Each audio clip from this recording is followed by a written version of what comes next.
Your CRM holds everything about your deals. Templafy connects to it, so the right document builds itself at the right moment with the right data. Here's how it works.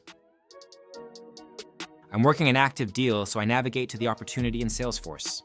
Your setup may look a little different depending on how your organization configures your CRM.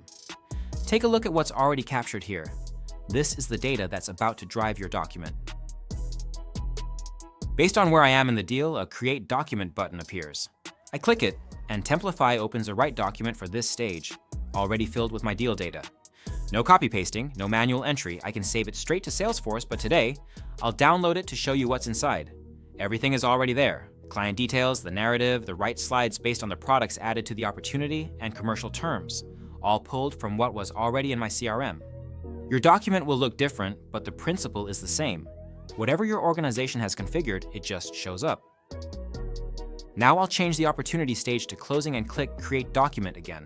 Because the stage changed, Templafy surfaces a completely different document, a services agreement. Same data from the same source, but an entirely different document built for exactly this moment in the deal. That's the thing. No matter where you are in the deal, the right document is ready. No switching tools, no hunting for the latest template, no retyping information that already exists somewhere else. That's Templafy in your CRM. The right document at the right stage, built from data you already trust, so you can spend less time on documents and more time on deals.